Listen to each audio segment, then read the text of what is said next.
Sabe, aquela pergunta que parece simples, mas que se a gente parar para pensar de verdade, bagunça um pouco as nossas certezas. A pergunta é: a pessoa que está aqui hoje é exatamente a mesma de ontem? Vamos investigar juntos essa ideia, entender por que acreditamos nisso e ver se essa crença realmente se sustenta. Pois é, essa frase resume um hábito que a gente nem percebe que tem. É quase um acordo tácito que fazemos com a gente mesmo, né? A gente acredita numa identidade contínua que não se quebra. Mas e se essa crença for só isso mesmo? Um hábito que a gente pode questionar?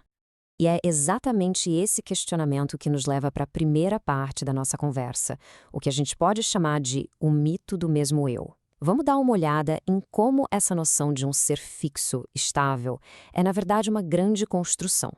Uma história que a gente conta para si mesmo. É só parar para pensar um pouquinho. A gente conta a nossa vida como se fosse um filme, com um protagonista que é sempre o mesmo, eu. Da infância até agora, parece que existe um fio condutor que nunca se parte. Mas e se essa linha for mais uma ilusão bem contada do que uma realidade de fato? A prova de que a gente muda o tempo todo está em todo lugar. Basta olhar com atenção. O nosso corpo se transforma sem pedir licença. Aquelas ideias que pareciam de mármore, de repente se mostram super frágeis. E as urgências do passado, hoje mal lembramos delas. No fundo, a gente não é uma estátua, somos muito mais como um rio, sabe? Sempre em movimento. Ok, então se estamos sempre mudando, onde é que o tempo entra nessa história? Isso nos leva a uma distinção que é crucial. A diferença entre o tempo do relógio, aquele que a gente mede, e o que podemos chamar de tempo vivido. Bom, o tempo do relógio todo mundo conhece, é objetivo, mecânico, cada minuto é igualzinho ao anterior. Mas o tempo vivido, a nossa experiência do tempo, essa é outra história.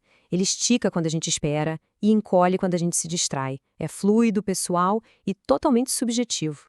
Todo mundo já sentiu isso na pele, né? A percepção do tempo não tem nada a ver com os ponteiros e sim com o que está acontecendo dentro da nossa cabeça em um determinado momento.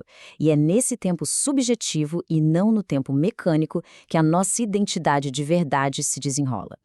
Agora que a gente entendeu essa, digamos, maleabilidade do tempo, dá para começar a ver como a identidade não é algo que simplesmente existe, é algo que é ativamente forjado, construído dentro dessa experiência. A grande sacada aqui é a seguinte: a nossa identidade é, na verdade, um subproduto da nossa atenção. Pensa só, um evento acontece, é só um gatilho. O que realmente nos define é para onde a nossa mente volta, de novo e de novo. É esse padrão de pensamento, essa ruminação, que vai se solidificando até virar o que a gente chama de eu. O que isso quer dizer na prática?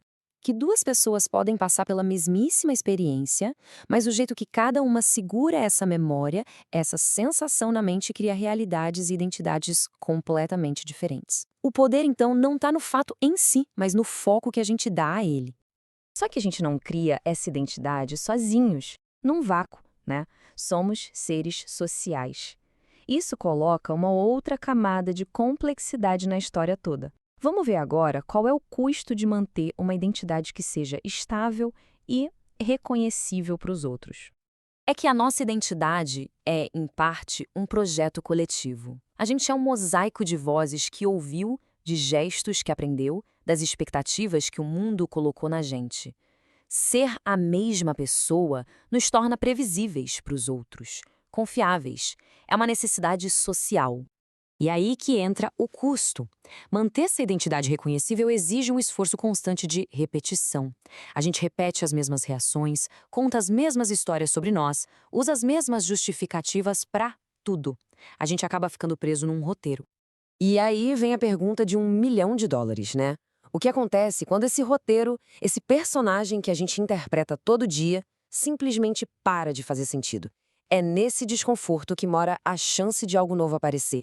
E é esse desconforto que nos leva à nossa conclusão, uma perspectiva que, na verdade, é bastante libertadora.